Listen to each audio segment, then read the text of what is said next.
Detroit sits on the banks of the Detroit River, a bustling metropolis that has witnessed more dramatic transformations than perhaps any other American city. Tonight, we'll uncover how a small French trading post evolved into the beating heart of American industry, only to face unprecedented collapse before beginning its remarkable journey toward renewal. Detroit has endured economic booms that made it the envy of the world, devastating decline that left entire neighborhoods abandoned, and now a renaissance that's rewriting the rules of urban recovery. We'll start with a surprising discovery beneath the streets of downtown Detroit, and from there, we'll follow the city's incredible rise to become the Motor City. So just relax and let your mind drift as we explore the dramatic history of Detroit. When you think of Detroit today, perhaps you picture the gleaming Renaissance Center towering over the riverfront, or maybe the bustling streets of downtown filled with young professionals and entrepreneurs. But this modern Detroit sits atop layers upon layers of history, each era leaving its mark on the landscape and the people who call this place home. Detroit's story doesn't begin with Henry Ford or the automobile industry, though those chapters would prove pivotal.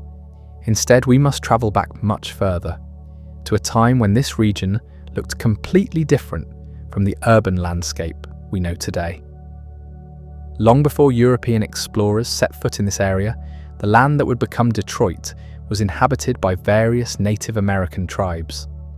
The Ottawa, Ojibwe, and Potawatomi peoples had established communities along the river for centuries, taking advantage of the abundant natural resources and strategic location. These tribes understood something that would later make Detroit famous: the incredible importance of this particular spot where the river narrows between two Great Lakes. The Detroit River, connecting Lake Huron with Lake Erie, served as a crucial waterway for trade and transportation. Native communities thrived here, developing sophisticated agricultural practices and extensive trading networks that stretched across the Great Lakes region. The area was rich with wildlife, forests, and fertile soil that supported substantial populations long before any European arrived. Archaeological evidence suggests that native peoples had been living in the Detroit area for thousands of years. They built villages along the riverbanks, established fishing grounds, and created trails that would later become some of the city's major roads. These early inhabitants understood the strategic value of controlling this narrow passage between the lakes, a lesson that would prove equally important to every group that followed. The first Europeans to reach this area were French explorers and traders in the late 17th century. Antoine de la Motte Cadillac, a French colonial administrator, recognized the immense potential of this location. On July 24, 1701, Cadillac established Fort Pontchartrain du Détroit on the banks of the Detroit River. The name came from the French word Detroit, meaning strait, referring to the narrow waterway that connected the two lakes. Cadillac's vision extended far beyond a simple military outpost. He envisioned a thriving settlement that would serve as a hub for the lucrative fur trade, while also establishing French control over this vital corridor. The location was perfect, positioned to control river traffic and serve as a gateway between the upper and lower Great Lakes. Fort Pontchartrain was strategically placed on a bluff overlooking the river, giving its inhabitants a commanding view of all water traffic passing through the strait. The fort itself was relatively modest, a wooden stockade enclosing several buildings, including a church, commandant's residence, and quarters for soldiers and settlers. But its impact would be enormous. Within the first few years, the settlement began to attract a diverse population. French colonists arrived seeking opportunity in the New World, bringing with them European farming techniques and crafts. Native Americans continued to play a crucial role, serving as guides, traders, and intermediaries in the expanding fur trade network. The relationship between French settlers and native tribes was generally more cooperative than in other colonial regions, based on mutual economic benefit rather than territorial conquest. The fur trade quickly became the economic foundation of early Detroit. Beaver pelts were especially valuable, driving a complex network of traders, trappers, and middlemen who moved goods throughout the Great Lakes region. Detroit's position made it a natural collection point for furs traveling from the Western Territories to markets in the East. French colonial life in Detroit developed its own unique character. The settlement grew along the riverfront in long, narrow strips called ribbon farms. These parcels extended back from the river, giving each family access to both the waterway and inland areas for farming. This pattern of development would influence Detroit's layout for centuries to come. The early French settlers established a Catholic parish and built the first church in Detroit. They brought European crops and livestock, gradually transforming the landscape around the fort. French was the primary language spoken, and French customs and laws governed daily life. Yet this was also a frontier society where adaptation and cooperation were essential for survival. Trade relationships with native tribes remained crucial throughout the French period. The Ottawa, Ojibwe, and Potawatomi peoples maintained their own communities while participating in the colonial economy. They provided essential skills in hunting, trapping, and navigating the wilderness that French colonists often lacked. This created a complex multicultural society where different groups maintained their identities while finding ways to coexist and profit together. As Detroit grew during the early 18th century, it attracted attention from other European powers. The British, expanding westward from their colonies along the Atlantic coast, saw the strategic value of controlling the Great Lakes region. The French and Indian War, which erupted in 1754, would ultimately determine who controlled Detroit and the surrounding territory. The conflict between French and British forces played out across North America, but the Great Lakes region held special significance. Control of Detroit meant control of the fur trade and the ability to influence Native American alliances throughout the region. Both sides understood that whoever held Detroit would have enormous advantages in any future conflicts. During the war, Detroit's residents found themselves increasingly isolated as British forces gained ground in other parts of New France. Supply lines from the east became unreliable, and the settlement had to become more self-sufficient. Local agriculture expanded as residents could no longer depend on imported goods from France or other French colonies. The war also disrupted the delicate balance of relationships with native tribes. Different groups found themselves pressured to choose sides between French and British forces, creating tensions that would persist long after the conflict ended. Some tribes remained loyal to their French trading partners, while others saw potential advantages in aligning with the British. When the French and Indian War concluded in 1763 with the Treaty of Paris, France ceded all of its North American territories east of the Mississippi River to Britain. Detroit, along with the rest of New France, officially became part of the British Empire. This transition would prove to be far more complex and challenging than simply changing flags over the fort. The British takeover of Detroit represented a fundamental shift in how the settlement would develop. British colonial policies differed significantly from French approaches, particularly regarding relationships with Native American tribes and economic development strategies. The change in administration would test the resilience of Detroit's multicultural society and set the stage for future conflicts. British officials arrived in Detroit to find a well-established community with its own customs, laws, and economic relationships. The French residents, numbering several hundred by this time, had to adapt to new rulers who spoke a different language and followed different traditions. Many French families chose to remain in Detroit, becoming British subjects while maintaining their cultural identity. The transition period proved challenging for everyone. Involved British military commanders had to learn how to govern a predominantly French population, while also managing complex relationships with native tribes who had been allied with France. The economic system built around the fur trade continued to operate, but under new rules and with new participants. Native American leaders faced particularly difficult choices during this transition. The British approach to colonial administration differed markedly from French methods. Where the French had generally sought to work within existing native political structures, the British often tried to impose their own systems of control and administration. The most dramatic expression of native resistance to British rule came in 1763 with Pontiac's rebellion. Chief Pontiac of the Ottawa tribe led a coordinated uprising against British forces throughout the Great Lakes region. Detroit found itself under siege for several months as Pontiac's forces attempted to recapture the fort and drive out the British garrison. The siege of Detroit lasted from May to November 1763, testing the resolve of both British defenders and the diverse civilian population. The fort's residents, including French colonists, British soldiers, and traders of various backgrounds, had to work together to survive the extended siege. Food supplies ran low, and the constant threat of attack created enormous stress for everyone inside the fort's walls. Pontiac's strategy involved cutting off the fort from outside supplies while maintaining diplomatic pressure on potential allies.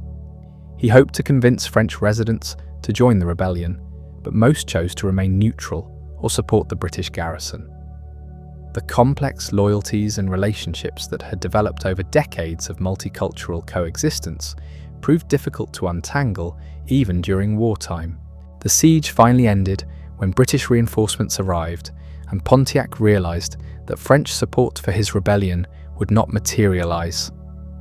The aftermath of the rebellion led to significant changes in British colonial policy throughout the Great Lakes region. Officials recognized that they needed to find better ways to work with both French colonists and native tribes if they wanted to maintain control over these distant territories. These early decades established patterns that would define Detroit throughout its history. The city's strategic location made it valuable to every group that controlled it, but also made it a target during times of conflict. The multicultural character that emerged during French colonial rule created both opportunities and challenges that would persist for generations. Most importantly, Detroit's role as a hub for trade and transportation was already clearly established, setting the foundation for everything that would follow. The successful defense of Detroit during Pontiac's rebellion marked the beginning of a new chapter in the settlement's development. British administrators, having learned valuable lessons from the uprising, began implementing more pragmatic policies designed to maintain stability while expanding their control over the region. One of the most significant changes involved land distribution and settlement patterns. The British gradually moved away from the French ribbon farm system, instead surveying larger rectangular plots that would become the foundation for future urban development. This shift represented more than just a change in how land was divided. It reflected fundamentally different ideas about property ownership, community organisation, and economic development. British merchants began arriving in Detroit during the 1760s and 1770s, bringing new capital and trading connections that extended far beyond the Great Lakes region. These newcomers established trading houses that competed with existing French firms, while also creating new opportunities for cooperation and partnership. The fur trade remained central to Detroit's economy, but it was gradually becoming more sophisticated and far-reaching. The British period also saw the construction of new infrastructure that would serve the growing community. Roads were improved to better connect Detroit with other British outposts, and new buildings were erected to house the expanding population. The fort itself was strengthened and modernized, reflecting Detroit's continued strategic importance in British colonial planning. Religious life in Detroit became more complex during this period as well. While the Catholic Church continued to serve the French population, Protestant denominations began establishing themselves in the community. This religious diversity added another layer to Detroit's already multicultural character, creating new opportunities for both cooperation and tension among different groups. The American Revolution, which began in 1775, brought new challenges and opportunities to Detroit. The settlement found itself once again at the center of a larger conflict, as British officials used Detroit as a base for operations against American revolutionaries. Native tribes were drawn into the conflict on various sides, and Detroit's location made it a crucial staging area for raids into American territory. During the Revolutionary War, Detroit's population swelled with British loyalists fleeing from areas under American control. These refugees brought new skills, capital, and perspectives to the community, but they also strained resources and created social tensions. The fort had to accommodate not just military personnel, but also civilian refugees seeking protection from the violence spreading across the frontier. British commanders in Detroit organized expeditions that struck deep into American territory, supporting native allies who were fighting to protect their lands from American expansion. These military operations made Detroit a target for American forces, though the settlement's distance from the main theaters of war provided some protection from the direct assault. The war years also disrupted traditional trading patterns as conflicts made travel dangerous and uncertain. Traders had to find new routes and develop new relationships to keep goods flowing through the region. Some profited enormously from wartime demand for supplies and equipment, while others saw their businesses collapse as established networks broke down. When the American Revolution concluded with the Treaty of Paris in 1783, Detroit officially became part of the newly formed United States. However, the transition from British to American control would prove far more complicated than anyone anticipated. British forces remained in Detroit for more than a decade after the treaty was signed, creating an unusual situation where the city was legally American but practically still under British administration. This prolonged transition period reflected the complex realities of frontier politics and economics. British officials were reluctant to abandon such a valuable strategic position, while American authorities lacked the military strength to force the issue. The residents of Detroit found themselves in an uncertain position, unsure which government would ultimately control their fate. Trade relationships that had been built up over decades continued to operate much as they had before, with British merchants maintaining their connections throughout the Great Lakes region. Many residents saw little immediate change in their daily lives, even though they were now technically American citizens. The fur trade continued to flow through Detroit, and the basic patterns of economic life remained largely unchanged. Native tribes in the region faced particularly difficult choices during this transitional period. Some had fought alongside the British during the Revolution and were uncertain about their status under American rule. Others saw potential opportunities in the changing political landscape. The complex web of relationships that had developed over generations of interaction with French and British colonial authorities now had to be renegotiated with American officials. The Jay Treaty of 1794 finally resolved the question of Detroit's status, requiring British forces to evacuate the fort and turn control over to the Americans.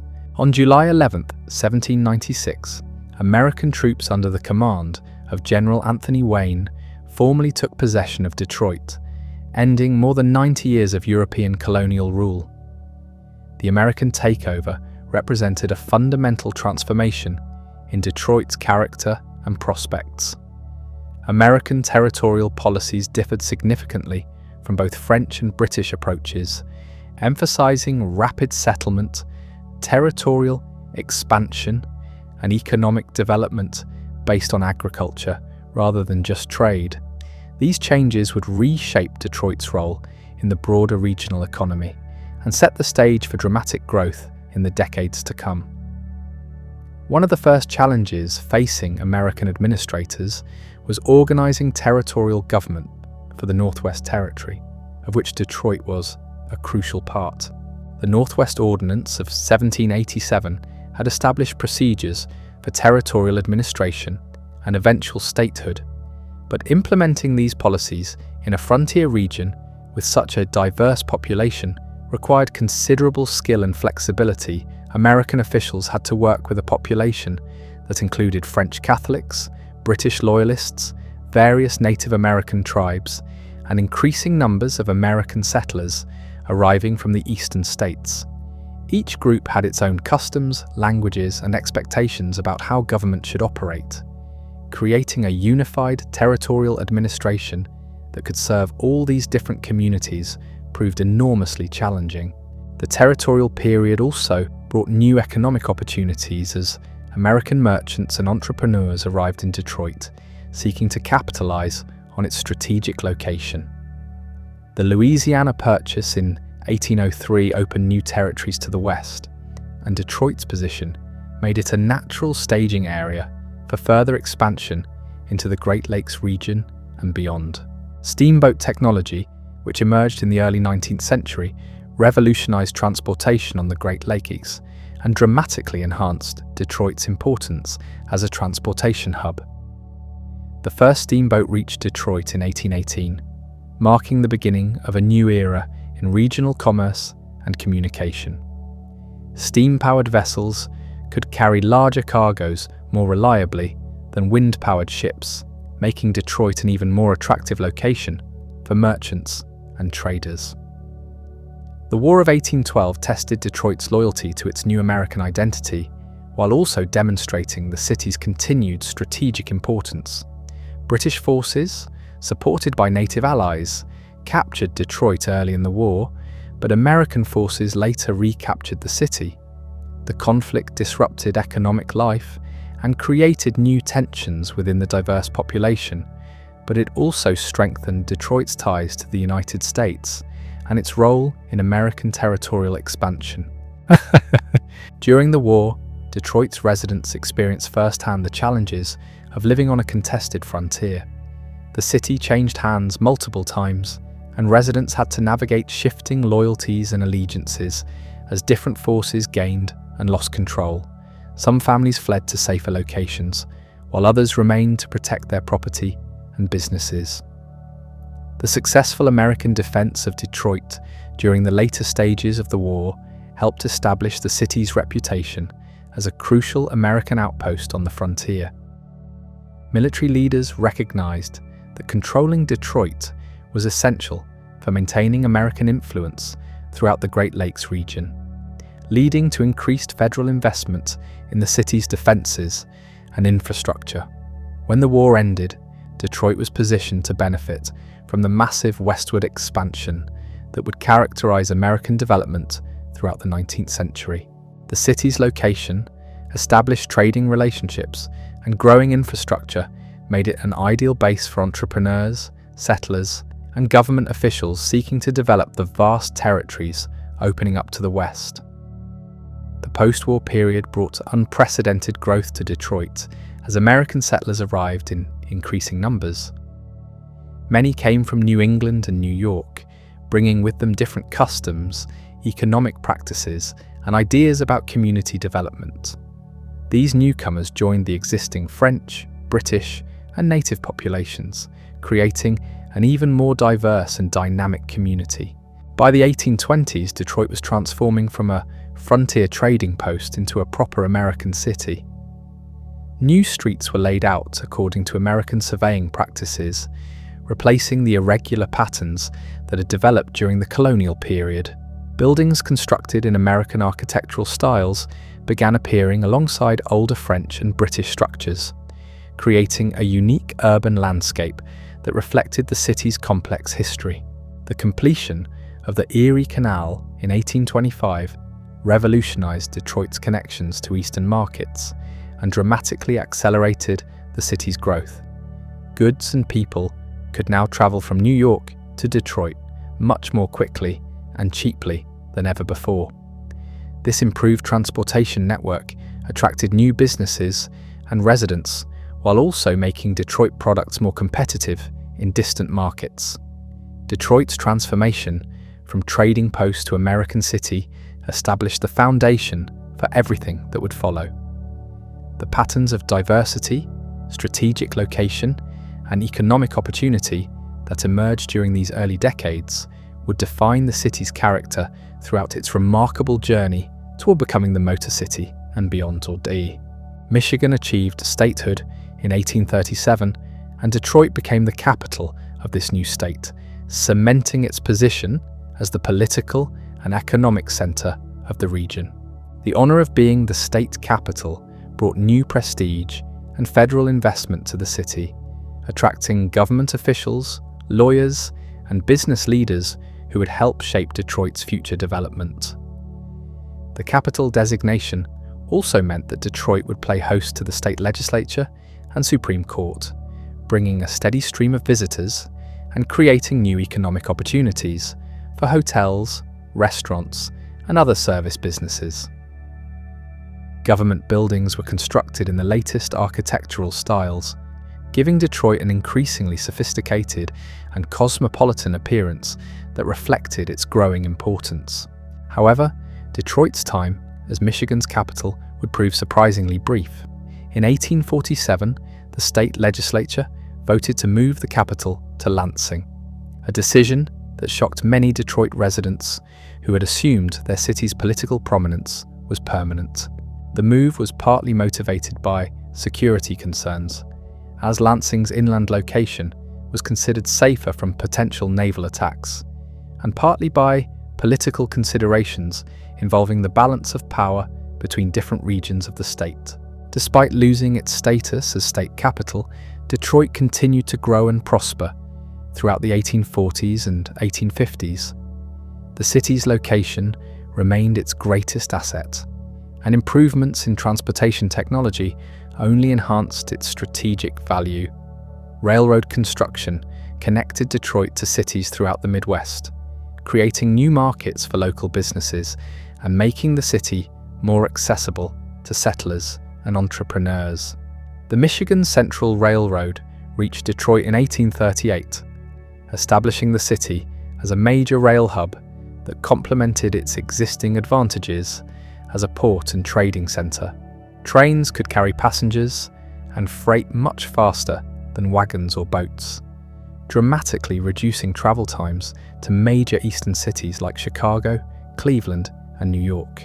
This railroad connection transformed Detroit from a regional center into a truly national player in American commerce.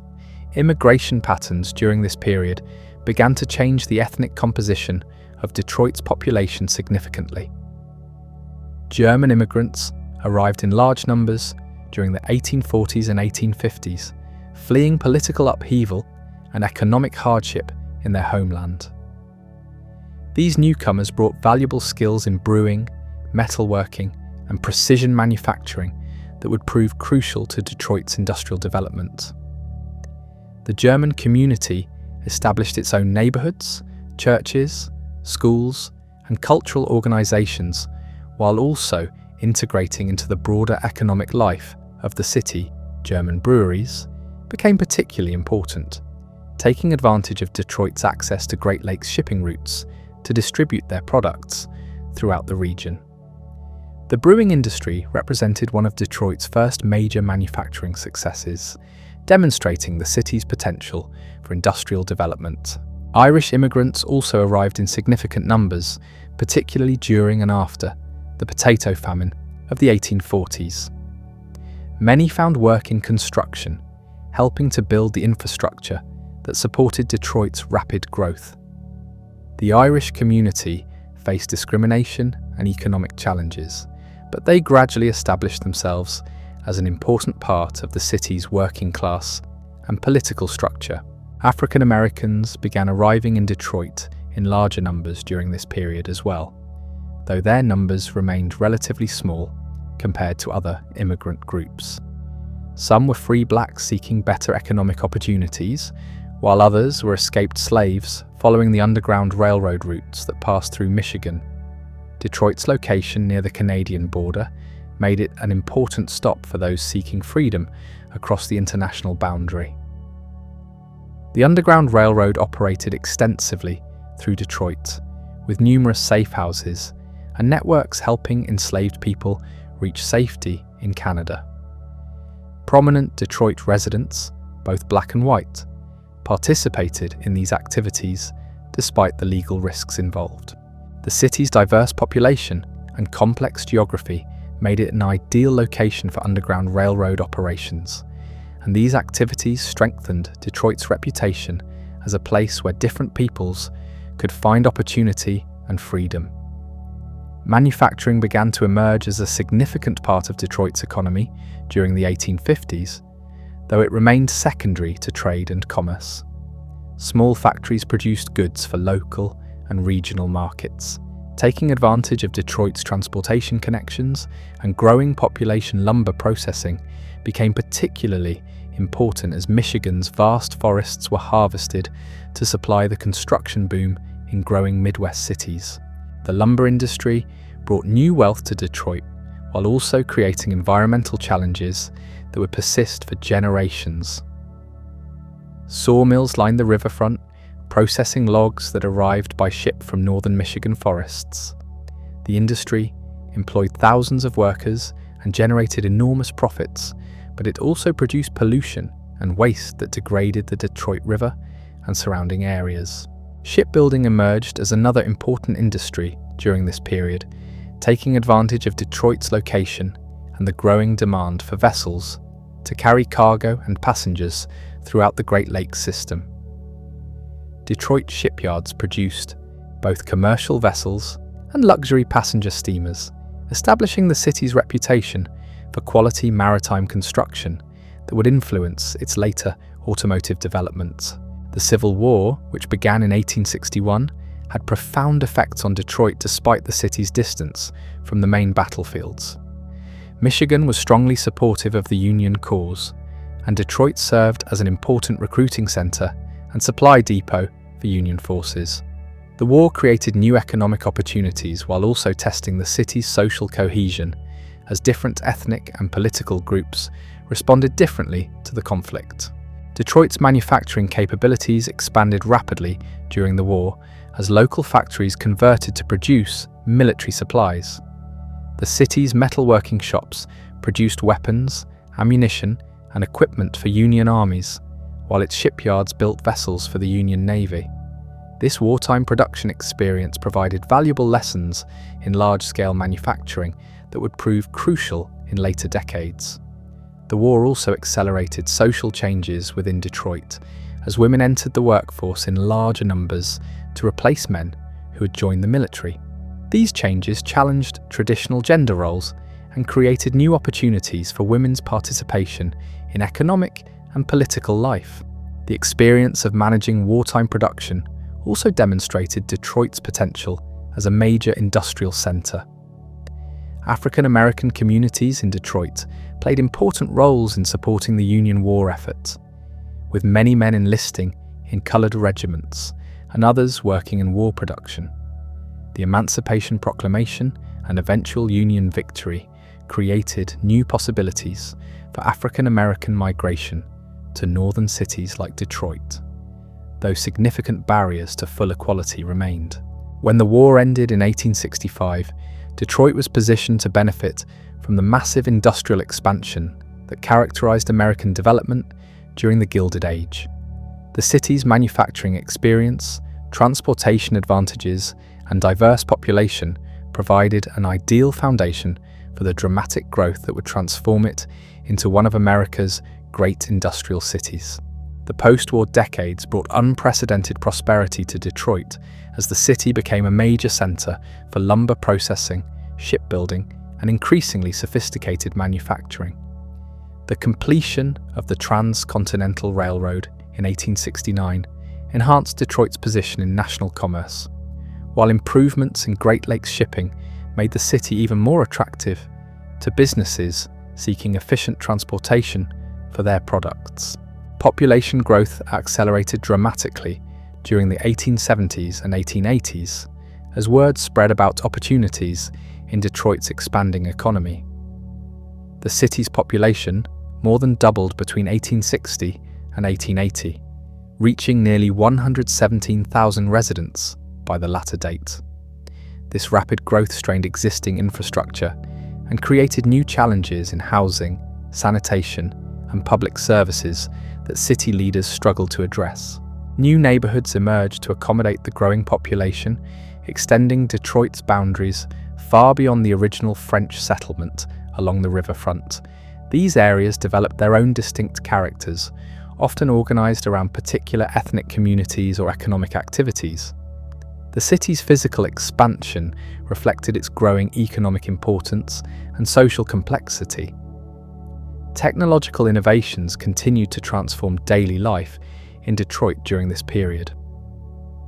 Gas lighting appeared on major streets during the 1850s, while telegraph connections linked the city to the national communications network.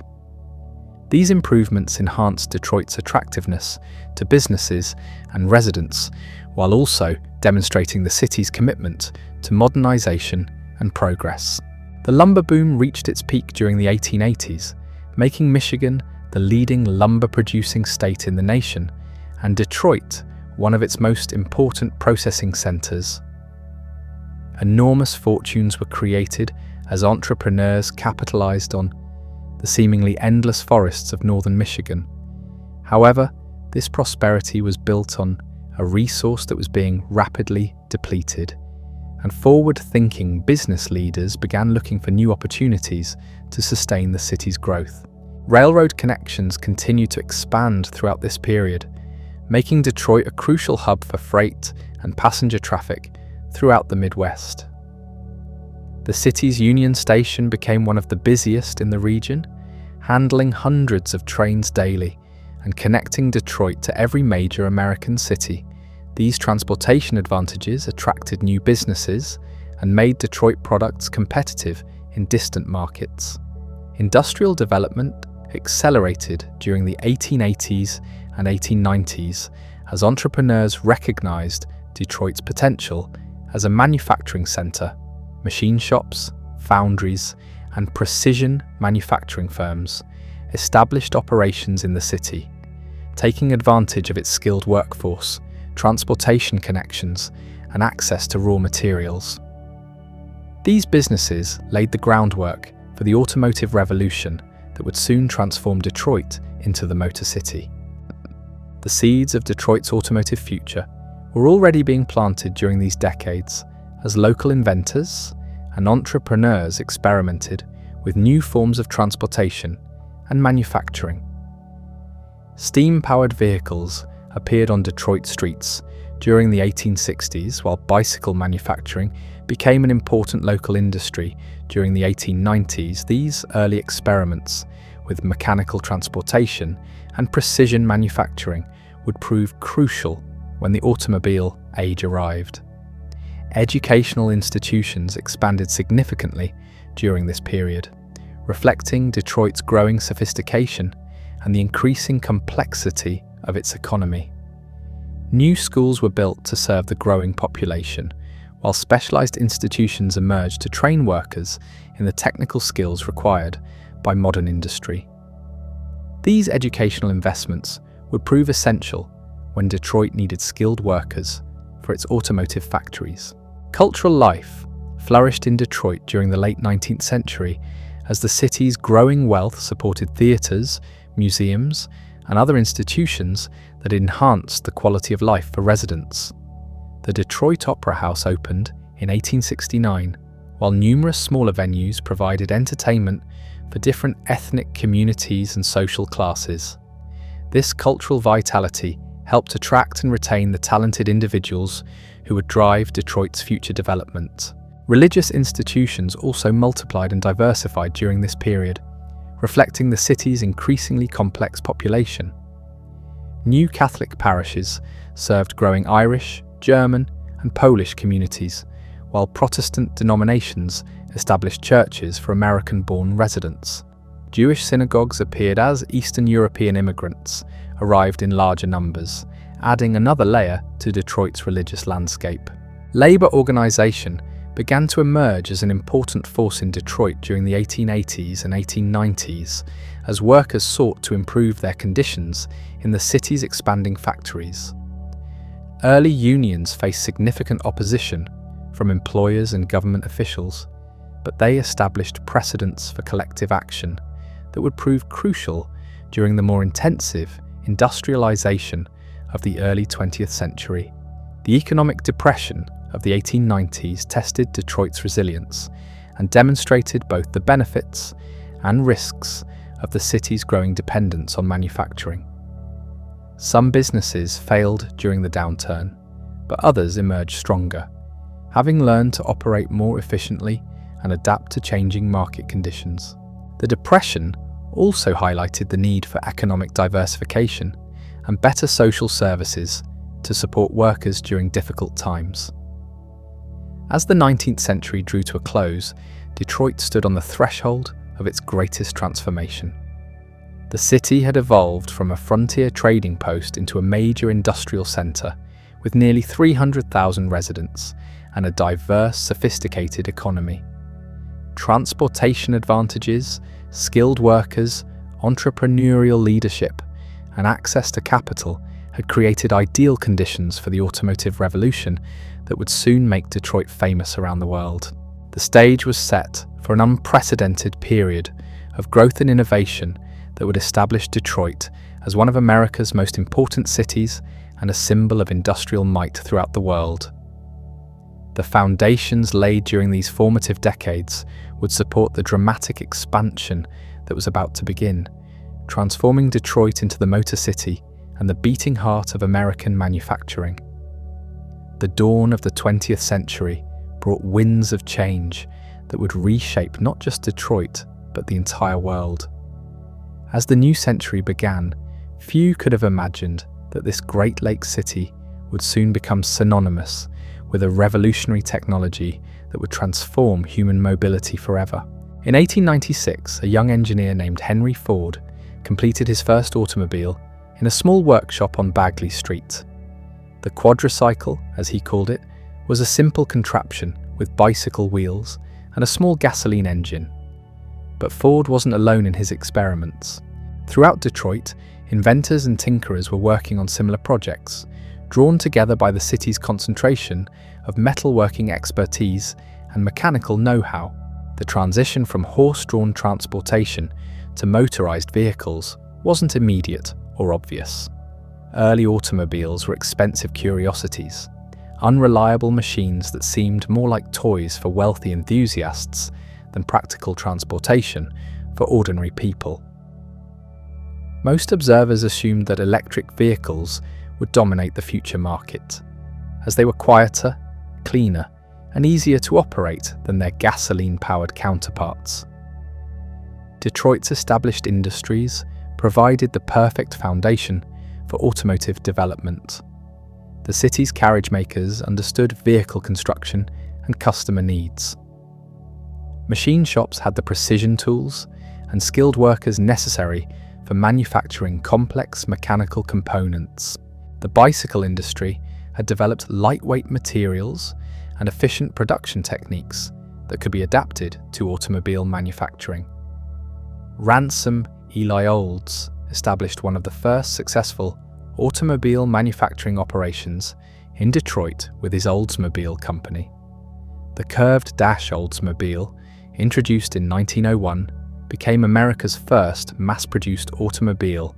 Olds pioneered assembly line techniques that dramatically reduced production costs and made automobiles accessible to middle-class buyers for the first time.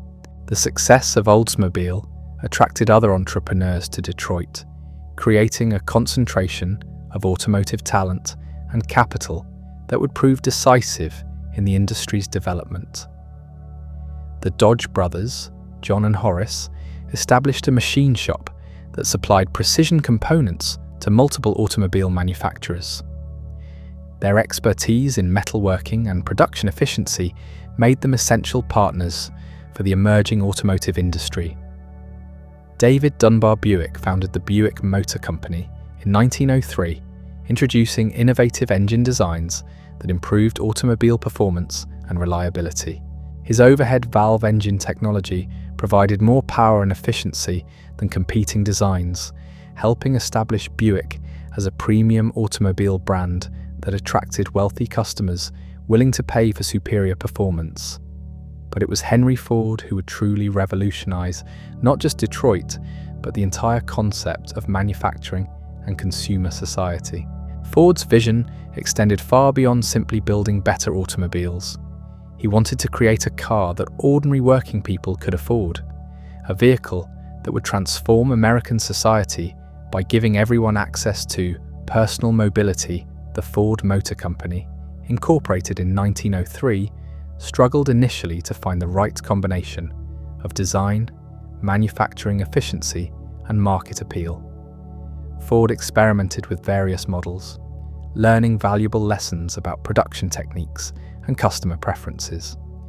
His early cars were well built but expensive, limiting their market to wealthy buyers who could afford what were essentially luxury items. Everything changed with the introduction of the Model T in 1908. Ford had designed a vehicle that was simple, reliable, and sturdy enough to handle the rough roads that characterized most of America at that time. More importantly, he had developed manufacturing techniques that could produce the Model T in unprecedented quantities while continuously reducing costs. The Model T represented a fundamental shift in automotive design philosophy. Instead of offering customers multiple options and custom features, Ford focused on standardization and efficiency. His famous declaration that customers could have any color they wanted as long as it was black reflected his commitment to simplicity and cost reduction over customization and variety. Ford's Highland Park plant, which opened in 1910, revolutionized manufacturing through the implementation of moving assembly line production. Workers remained stationary while the automobile moved past them on a conveyor system, with each person performing a specific, specialized task. This approach dramatically reduced the time required to assemble a complete vehicle, while also reducing the skill level needed for most production jobs. The assembly line technique had profound implications beyond just automobile manufacturing. It demonstrated how complex products could be produced efficiently by breaking down the manufacturing process into simple, repetitive tasks that could be performed by workers with minimal training. This approach would be copied by industries throughout the world, fundamentally changing the nature of industrial work and consumer society. Ford's innovations in manufacturing were matched by equally revolutionary approaches to labor relations and wages. In 1914, he announced the $5 workday, more than doubling the wages of his factory workers. This decision shocked other industrialists and was initially criticized as economic madness that would bankrupt the company. Ford's wage policy was based on a sophisticated understanding of industrial economics and consumer markets. By paying workers enough to afford the products they were manufacturing, he created a self-reinforcing cycle of production and consumption. Well-paid workers became customers for automobiles, expanding the market and justifying increased production volumes. The $5 workday also addressed practical problems in Ford's factories. High wages reduced employee turnover, which had been extremely costly as workers frequently quit rather than endure the monotonous, physically demanding work on the assembly line. Better pay attracted higher quality workers and reduced the costs associated with constantly training new employees. Ford's approach to labor relations extended beyond just wages to encompass what he called the sociological department, an organization that monitored workers' personal lives to ensure they were living according to middle-class standards. Employees who demonstrated thrift, sobriety, and proper family values qualified for the highest wages, while those who failed to meet Ford's moral standards received lower pay. This paternalistic approach reflected Ford's belief that industrial employers had responsibilities extending beyond the workplace to encompass workers' entire lives. The sociological department investigated employees' homes, spending habits, and personal relationships, offering advice and assistance to help workers achieve what Ford considered appropriate standards of living. The success of Ford's manufacturing and labor innovations attracted thousands of workers to Detroit from throughout the United States and around the world. The city's population exploded as people sought employment in the rapidly expanding automotive industry. Between 1900 and 1920, Detroit's population more than tripled, growing from approximately 285,000 to nearly 1 million residents. This massive population growth strained every aspect of Detroit's infrastructure and social services. Housing construction couldn't keep pace with demand, leading to overcrowded conditions and the rapid development of new neighborhoods on the city's outskirts. Schools, hospitals, and public transportation systems struggled to serve the growing population, creating challenges that would persist for decades. The demographic transformation of Detroit during this period was as significant as its physical growth. The automotive industry attracted workers from rural Michigan, other Midwest states, and increasingly from the American South African Americans began migrating to Detroit in larger numbers during the 1910s, seeking escape from the racial oppression and limited economic opportunities of the rural South European immigrants continued to arrive in Detroit throughout this period, with Polish, Italian, and Eastern European Jewish communities growing rapidly. Each group established its own neighborhoods, religious institutions, and cultural organizations, while also contributing to the city's industrial workforce. This diversity created a vibrant, cosmopolitan atmosphere, but also generated tensions as different groups competed for jobs, housing, and political influence. The automotive boom attracted not just workers, but also entrepreneurs, suppliers, and service providers who saw opportunities in Detroit's rapidly growing economy.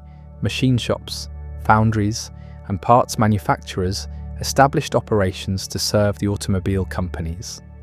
Banks, hotels, and retail establishments expanded to meet the needs of the growing population.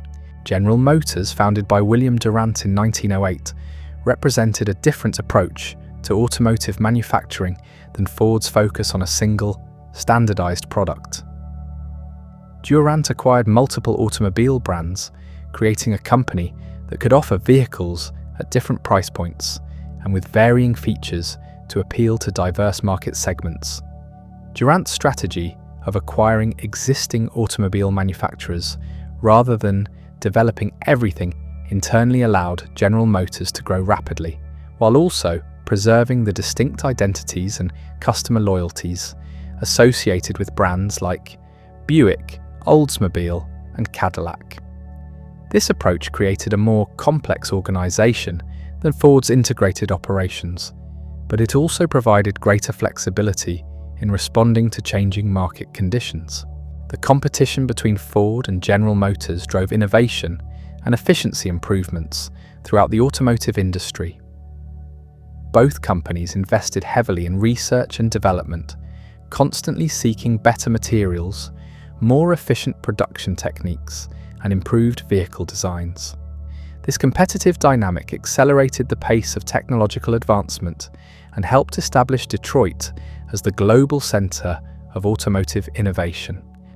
Walter Chrysler emerged as another major figure in Detroit's automotive industry during the 1920s. His engineering background and management experience with other automobile manufacturers provided the foundation for the Chrysler Corporation, which emphasized advanced engineering and innovative design features that differentiated its vehicles from competitors. The Dodge brothers, who had supplied components to Ford and other manufacturers, established their own automobile company in 1914.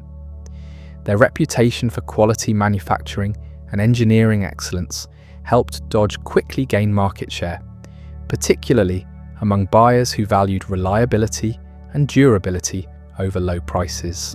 Detroit's automotive success attracted attention from around the world as other countries sought to understand and replicate the city's industrial achievements.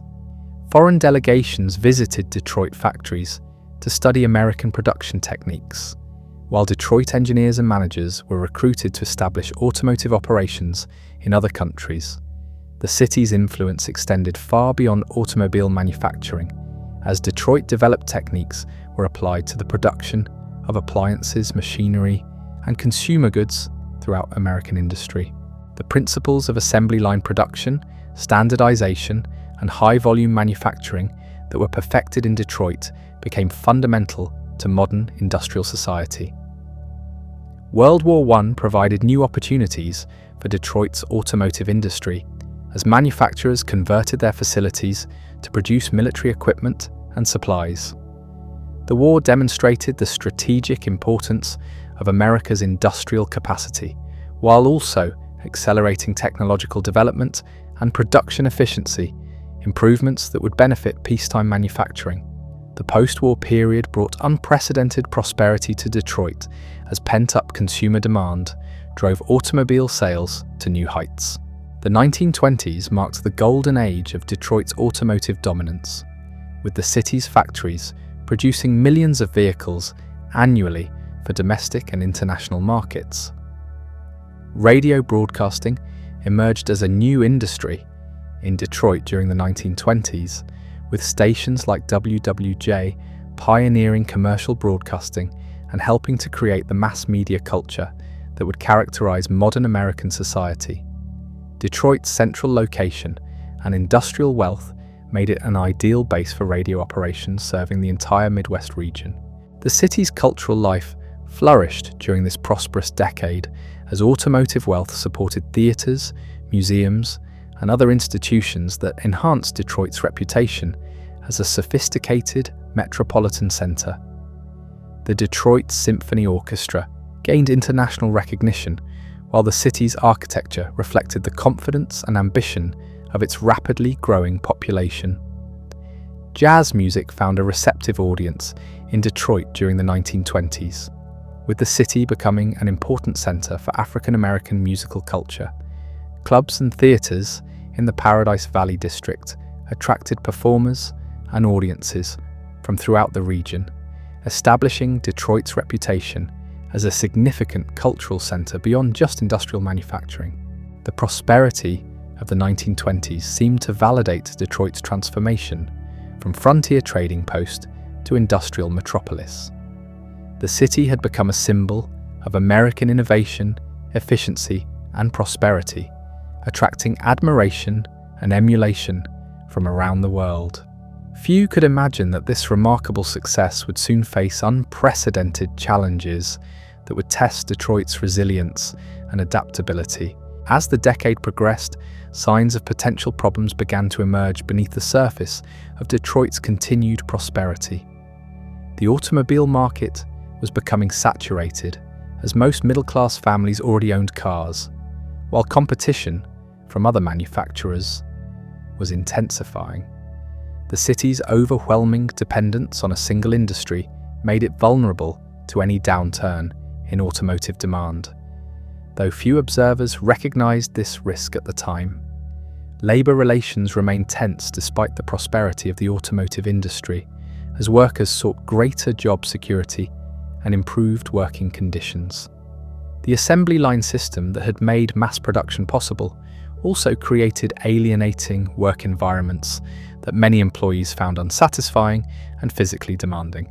Housing segregation and racial discrimination limited opportunities for African American workers despite their important contributions to Detroit's industrial success. These social tensions would eventually create significant challenges for the city, though they remained largely hidden beneath the surface of 1920s prosperity. The stage was set for dramatic changes that would test everything Detroit had built during its remarkable rise to industrial prominence. The foundations of the city's success appeared solid, but they would soon face unprecedented challenges that would reshape Detroit's destiny in ways no one could anticipate. The stock market crash of October 1929 shattered the illusion of endless prosperity that had characterized the previous decade. Detroit, which had risen to unprecedented heights during the automotive boom, suddenly found itself facing economic catastrophe on a scale that few could have imagined. The crash hit Detroit with particular severity because of the city's overwhelming dependence on automobile manufacturing. When consumer spending collapsed and credit became unavailable, automobile sales plummeted by more than 70% within months. Factories that had operated around the clock during the 1920s suddenly fell silent as production schedules were slashed and workers were sent home indefinitely. The human cost of this economic collapse was staggering. Unemployment in Detroit reached levels that dwarfed the national average, with estimates suggesting that more than half of the city's industrial workforce lost their jobs during the worst years of the Depression. Families that had achieved middle-class prosperity during the automotive boom found themselves struggling to afford basic necessities like food and shelter. Breadlines formed outside churches and community centres as charitable organisations struggled to meet the overwhelming demand for assistance. The city's social services, which had never been designed to handle such massive need, quickly became overwhelmed. Families who had never imagined they would require public assistance found themselves dependent on relief programs that provided barely enough support for survival. The psychological impact of the Depression was as devastating as its economic effects. Detroit had built its identity around industrial success and upward mobility, the belief that hard work and innovation would inevitably lead to prosperity. The sudden collapse of this economic model left many residents feeling betrayed and confused about their city's future prospects. Housing became a critical problem as unemployed workers could no longer afford rent or mortgage payments. Evictions increased dramatically, while new construction virtually ceased, as developers could no longer secure financing or find buyers for residential properties. Entire neighborhoods that had been symbols of Detroit's prosperity began to show signs of abandonment and decay. The automotive companies themselves faced unprecedented challenges as they struggled to survive in a market where few consumers could afford to purchase new vehicles. Ford, General Motors, and Chrysler all implemented massive layoffs and plant closures, eliminating jobs that many had assumed would provide lifetime security for Detroit's working families. Henry Ford's response to the Depression reflected both his innovative thinking and his limitations as a business leader. He initially resisted layoffs, believing that maintaining employment would help stimulate economic recovery. However, as losses mounted and demand remained weak, even Ford was forced to reduce his workforce dramatically, abandoning the high-wage policies that had made him famous. The collapse of the automotive industry had ripple effects throughout Detroit's economy, as suppliers, retailers, and service providers lost customers and were forced to close their operations. The city's tax base eroded as property values declined and businesses failed, making it increasingly difficult for municipal government to provide basic services like police protection, firefighting, and street maintenance. Labour organising intensified during the Depression as workers sought protection from arbitrary layoffs and wage cuts. The United Automobile Workers Union, founded in 1935, emerged as a powerful force advocating for industrial workers' rights and job security. The union's organising campaigns often met violent resistance from company security forces and local police. The sit-down strikes of the late 1930s represented a turning point in Detroit's labour relations as workers occupied factories to prevent the companies from moving production or bringing in replacement workers. These dramatic confrontations attracted national attention and demonstrated the growing power of organised labour in industrial cities like Detroit. The General Motors sit-down strike of 1936 to 1937 proved particularly significant, lasting 44 days and involving thousands of workers who refused to leave their factories. The strike's success in forcing General Motors to recognise the United Automobile Workers Union established a precedent for collective bargaining that would reshape labour relations throughout American industry. African American workers faced particular challenges during the Depression as they were often the first to be laid off and the last to be rehired when production resumed racial discrimination, limited their access to relief programs and alternative employment opportunities, creating conditions of extreme hardship within Detroit's growing African American community. Despite these challenges, the African American population of Detroit continued to grow during the 1930s as people fled the even worse conditions in the rural South. The Great Migration, which had begun during World War I, accelerated during the Depression as families sought any opportunity for economic improvement, even in Detroit's struggling economy. Religious institutions played crucial roles in providing assistance and maintaining hope during the Depression years. Churches organized soup kitchens, clothing drives, and temporary shelter programs, while also offering spiritual comfort to families facing unprecedented hardship. The diversity of Detroit's religious communities ensured that assistance was available to people from many different backgrounds and traditions. Cultural life in Detroit adapted to the economic constraints of the Depression era. Free concerts, community theatre productions, and library programs provided entertainment and enrichment for people who could no longer afford commercial amusements. These activities helped maintain social connections and community spirit during a period when many felt isolated and discouraged. The federal government's response to the Depression eventually provided significant assistance to Detroit through programs like the Works Progress Administration and the Civilian Conservation Corps. These initiatives created jobs for unemployed workers, while also funding infrastructure improvements that enhanced the city's long-term development prospects. Construction projects funded by federal relief programs included new schools, parks, and public buildings that served Detroit's residents for decades after the Depression ended. The Detroit Public Library's main branch and several neighborhood libraries were built or renovated using federal funds, providing lasting benefits to the community's educational and cultural resources. Road construction and bridge projects improved Detroit's transportation infrastructure, while also providing employment for construction workers. The completion of the Ambassador Bridge in 1929 had already enhanced Detroit's connections to Canada, but Depression-era projects extended these improvements throughout the metropolitan area. The automobile industry began to recover slowly during the late 1930s as economic conditions improved and consumer confidence gradually returned. New model introductions and improved financing options helped stimulate sales, though production levels remained well below the peak years of the 1920s for most of the decade.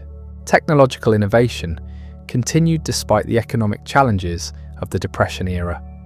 Detroit's engineers and designers developed new materials, manufacturing techniques, and vehicle features that would become standard in the post-war automotive industry. These advances positioned Detroit's companies to capitalize on the economic recovery when it finally arrived. World War II transformed Detroit's economy more dramatically than anyone could have anticipated.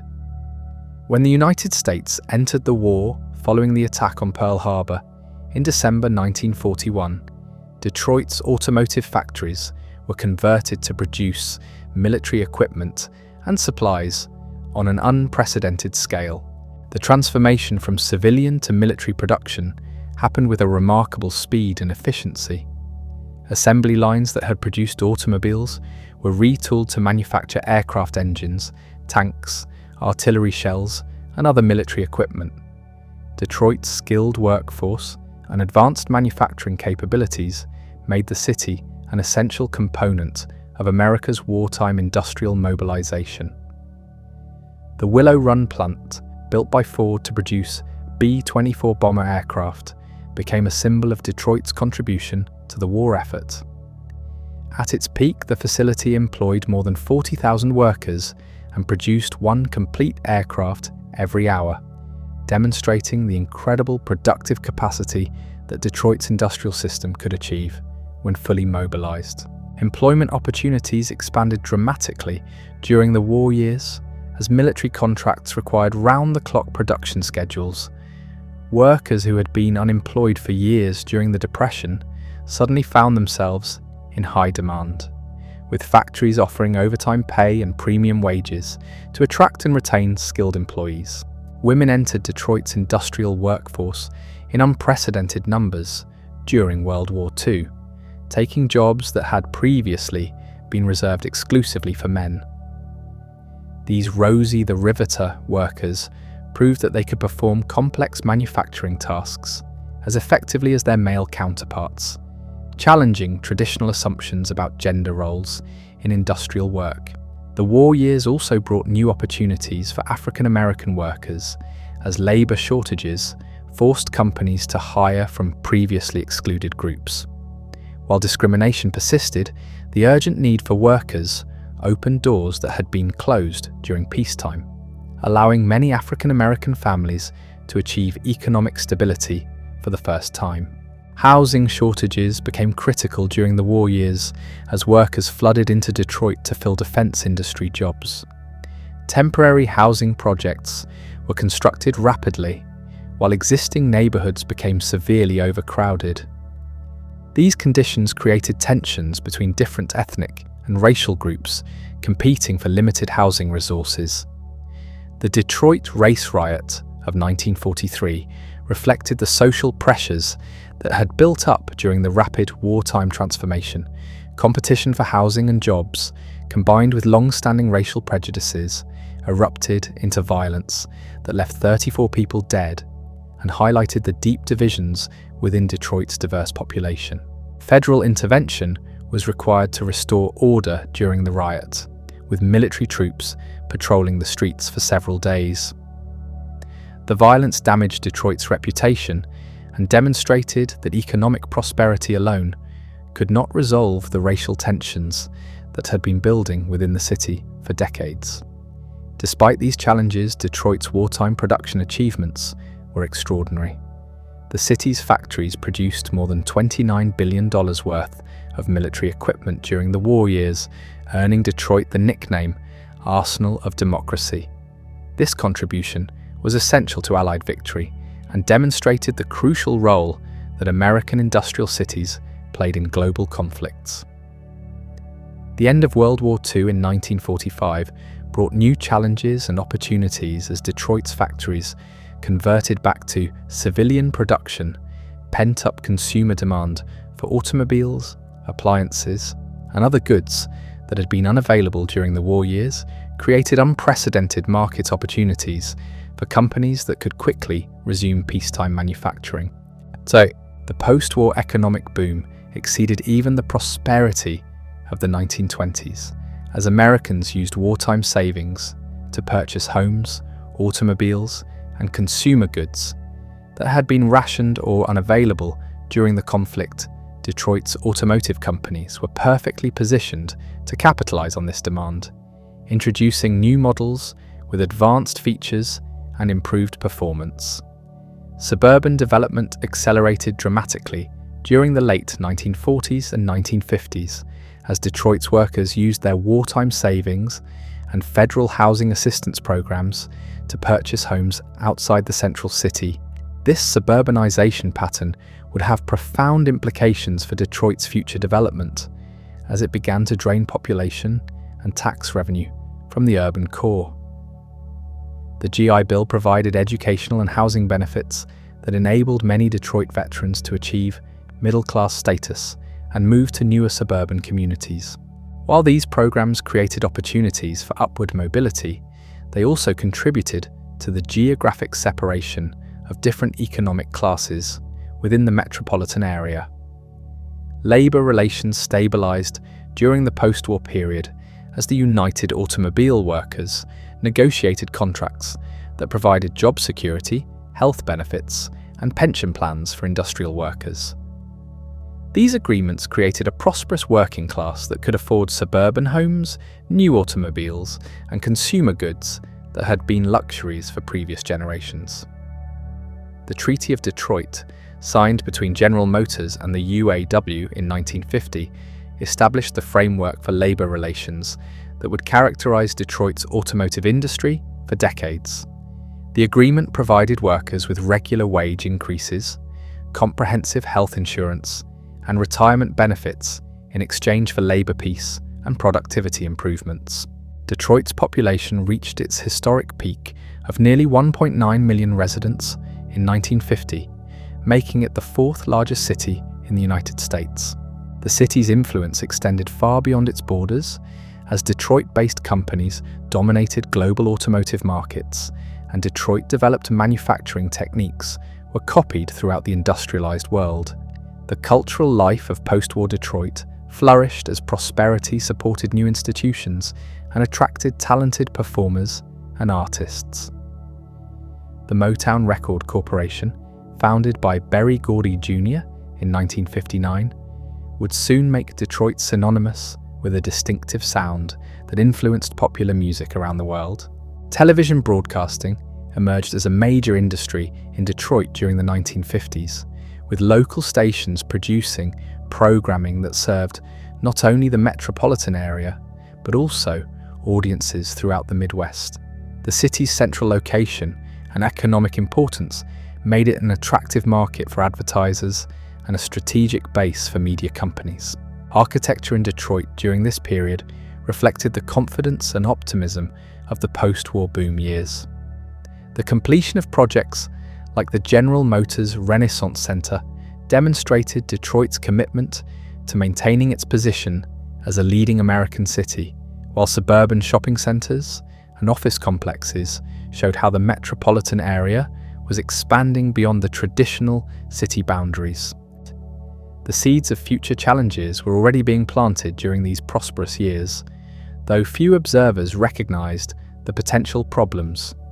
Detroit's overwhelming dependence on the automotive industry remained a source of vulnerability, while the suburbanization of population and economic activity was beginning to weaken the fiscal foundation of the central city. International competition was also beginning to emerge as European and Japanese manufacturers recovered from wartime destruction and began developing their own automotive industries. While Detroit's dominance seemed unshakable during the 1950s, global economic forces were already in motion that would eventually challenge the city's industrial supremacy. The civil rights movement was gaining momentum throughout the United States during this period, and Detroit would soon become an important center for efforts to achieve racial equality and economic justice. The prosperity of the post-war years had not eliminated discrimination, and growing awareness of these inequities would soon generate demands for fundamental social changes. As the 1950s drew to a close, Detroit appeared to be at the height of its power and influence. The city had successfully navigated the challenges of depression and war, emerging as a symbol of American industrial might and middle-class prosperity. The foundations seemed solid, the future bright, and the possibilities endless for continued growth and success. Yet beneath this surface prosperity, fundamental changes were already underway that would reshape Detroit's destiny in ways that few could imagine. The next decades would test everything the city had built during its remarkable rise, challenging assumptions about industrial dominance, urban development, and the American dream itself. The 1960s arrived with Detroit still basking in the glow of its post-war prosperity, but beneath the surface, tectonic shifts were beginning that would reshape the city's destiny in ways no one could have predicted. The decade opened with Detroit's automotive dominance seemingly unshakable, yet forces were already in motion that would challenge every assumption about the city's future. Competition from foreign automakers, which had seemed like a distant concern during the 1950s, began to materialize in earnest as Japanese and European manufacturers established footholds in the American market. The Volkswagen Beetle, with its unconventional design and emphasis on fuel economy, appealed to consumers who were beginning to question the bigger is better philosophy that had dominated American automotive thinking for decades. These imported vehicles represented more than just alternative transportation choices. They embodied different approaches to manufacturing, design, and customer service that would gradually erode Detroit's competitive advantages. Japanese manufacturers, in particular, were developing quality control processes and lean manufacturing techniques that would prove superior to Detroit's methods. In many respects, Detroit's automakers initially dismissed foreign competition as a temporary phenomenon that would fade once American consumers realized the superiority of domestic products. This complacency reflected the deep confidence that had developed during decades of market dominance, but it also prevented the companies from responding effectively to changing consumer preferences and competitive challenges. The civil rights movement reached Detroit with particular intensity during the 1960s as the city's large African American population demanded equal access to employment, housing, and political representation. Despite the economic opportunities created by the automotive industry, racial discrimination remained pervasive throughout Detroit's institutions and neighborhoods.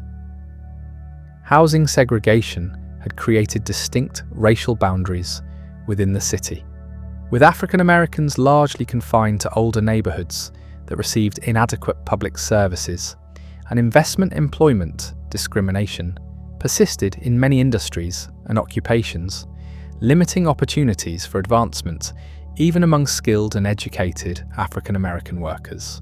The Walk to Freedom March of June 1963 brought more than 125,000 demonstrators to downtown Detroit in one of the largest civil rights rallies in American history. The event, which featured Martin Luther King Jr. delivering an early version of his "I Have a Dream" speech, demonstrated both the strength of Detroit's civil rights movement and the deep frustrations that had been building within the African American community. Labor relations became increasingly complex during this period as automation began eliminating traditional manufacturing jobs, while also changing the nature of industrial work. The United Automobile Workers found itself navigating between the desire to protect workers' jobs and the need to accommodate technological changes that could improve productivity and competitiveness. Automation represented a double-edged sword for Detroit's economy. While it could reduce production costs and improve quality, it also displaced experienced workers and required new skills that many existing employees lacked. The transition created tensions within the workforce and raised questions about the future of manufacturing employment in the city. Urban renewal projects, launched during the 1960s, aimed to modernize Detroit's aging infrastructure and eliminate blighted areas, but these initiatives often disrupted established communities and displaced residents without providing adequate alternatives.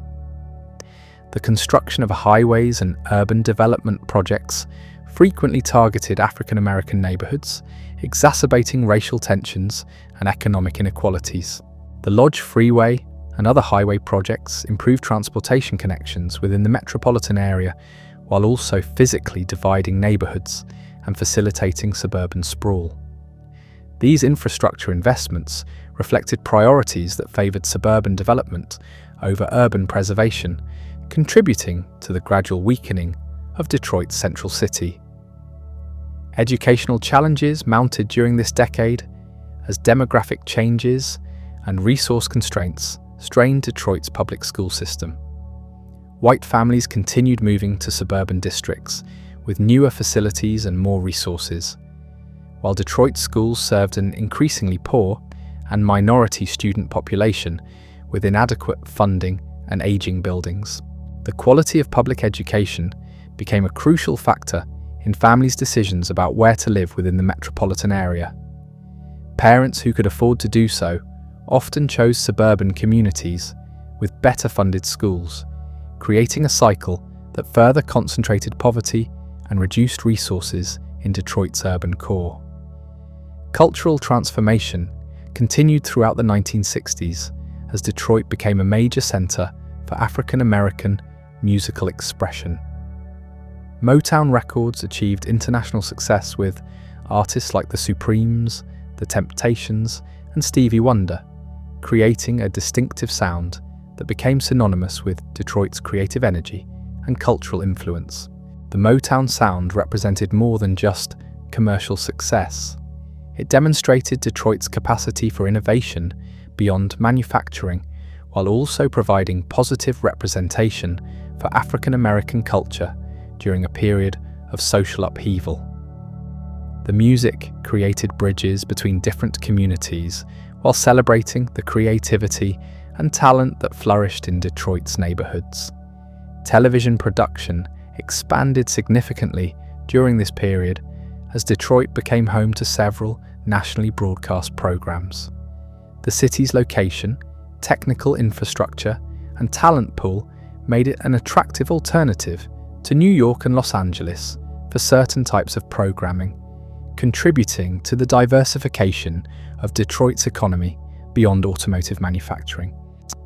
Sports became increasingly important to Detroit's identity during the 1960s as professional teams provided sources of civic pride and unity that transcended racial and economic divisions.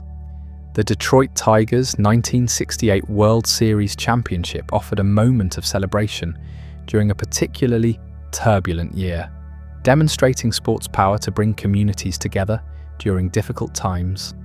The decade's end approached with Detroit facing mounting challenges that would soon overwhelm the city's capacity to respond effectively.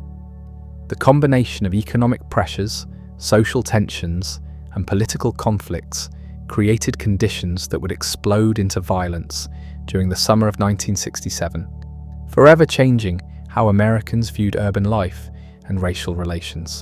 The 1967 Detroit riot, which began with a police raid on an unlicensed bar in the early morning hours of July 23rd, quickly escalated into one of the most destructive civil disturbances in American history. 5 days of violence left 43 people dead, more than 1,000 injured, and vast areas of the city burned and looted.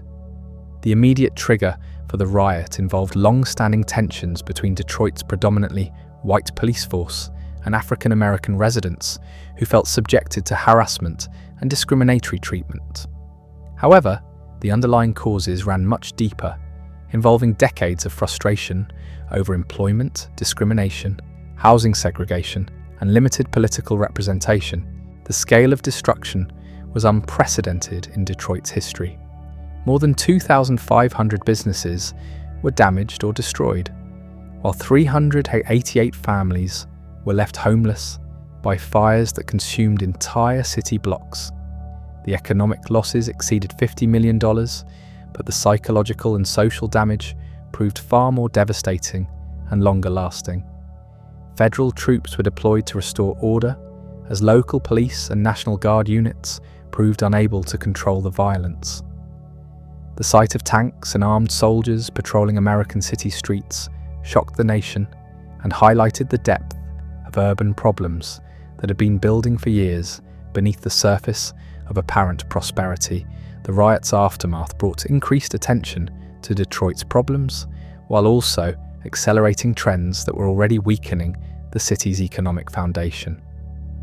Businesses that had been destroyed often chose not to rebuild in Detroit, instead relocating to suburban locations that seemed safer and more profitable.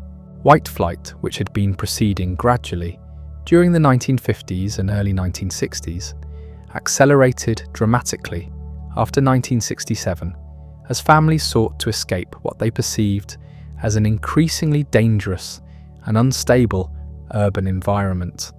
This population exodus further eroded Detroit's tax base while concentrating poverty and social problems within the city limits. Insurance companies began redlining Detroit neighborhoods, making it difficult or impossible for residents and businesses to obtain coverage for property damage or business interruption. This practice made it extremely difficult to rebuild damaged areas, while also discouraging new investment in the city's economy.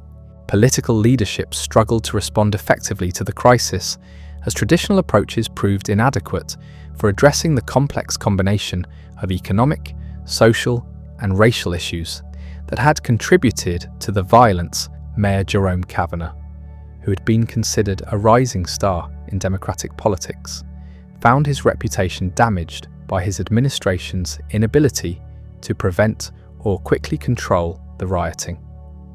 The federal government's response included increased funding for urban development and social programs, but these initiatives often proved insufficient to address the magnitude of Detroit's challenges. The Great Society programs, launched during the Johnson administration, provided some assistance, but they could not reverse the fundamental economic and demographic trends that were reshaping American cities. Corporate responses to the riot varied widely, with some companies increasing their investments in Detroit, while others accelerated plans to relocate operations to suburban or out-of-state locations. The automotive companies generally maintained their Detroit operations, but many suppliers and related businesses chose to establish new facilities in areas they considered more stable. The 1970s began with Detroit facing a completely transformed set of circumstances from those that had characterized the city's golden age. The automotive industry, which had been the foundation of Detroit's prosperity for 7 decades, suddenly found itself under assault from multiple directions simultaneously. The oil embargo of 1973, imposed by Middle Eastern producers in response to American support for Israel during the Yom Kippur War, created an energy crisis that fundamentally altered American attitudes toward automobile ownership and used gasoline prices quadrupled virtually overnight, while long lines formed at service stations throughout the country.